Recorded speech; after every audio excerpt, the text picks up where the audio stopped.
हैं आपका मेज़बान बाबर के साथ। जैसे कि आपको पता है हर जगह हर प्रोग्राम में मौजूद होते हैं। आज मौजूद हैं हम मोहम्मद शाह वेलफेयर ट्रस्ट में और यहाँ पे प्रेस कॉन्फ्रेंस हो रही है। आइए हम आपको दिखलाते हैं।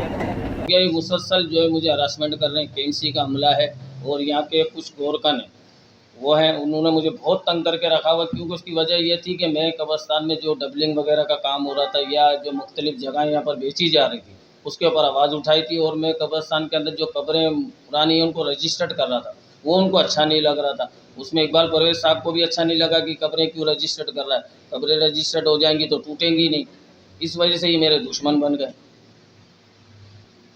और दूसरी बात ये है कि ये 14,300 के बजाय 18,000, 19,000, 20,000, 30,000 जैसा भी मतलब होता है इस तरीके से ये लोग पैसे लेते हैं। और इनके सरपरस्ती टोटल केएमसी करती है। केएमसी के बगैर ये काम नहीं कर सकते। इस टाइम तो सर केएमसी का जो मेन बंदा यहाँ पर बैठा हुआ वो है रिजवान।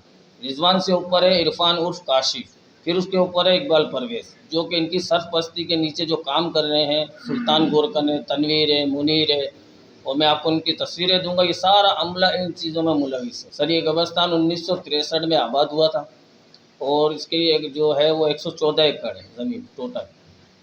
और दूसरी बात कि इसके अंदर 5 कब्रस्तान मुख्तलिफ बना दिए गए, जबकि एक ही कब्रस्तान है, मगर केएमसी ने जो है इसके अंदर 5 कब्रस्तान अलग बना दिए।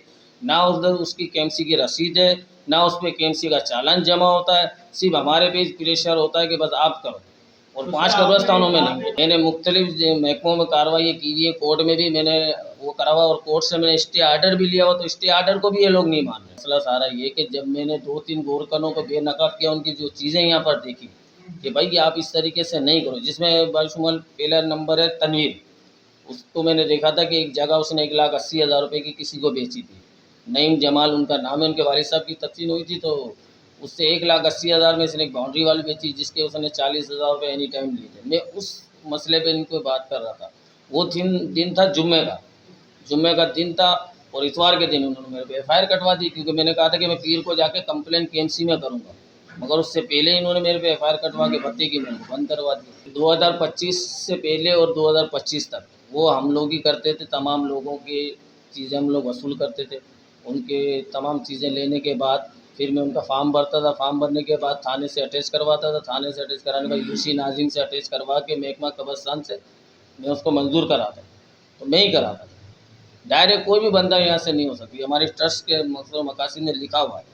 भाई मैं अपील करता हूँ वज़ीर आला सिंध से और अपने वज़ीर बल्दियात नासिर हुसैन साहब से और मुर्तज़ा वहाब मेहर कराची से, और हमारे जो यूसी नाजिम है अपने साजिब सत्ती साहब से, कि भाई आप इसकी इंक्वायरी करवाएं और ये जो लोगों को मैं नाम बता रहा हूँ आप इनको हटाएं, चाहे इकबाल परवेज़ हो, चाहे काशिफ हो, चाहे रिजवान हो, इन तमाम लोगों को हटा के दूसरे बंदे आप लाएं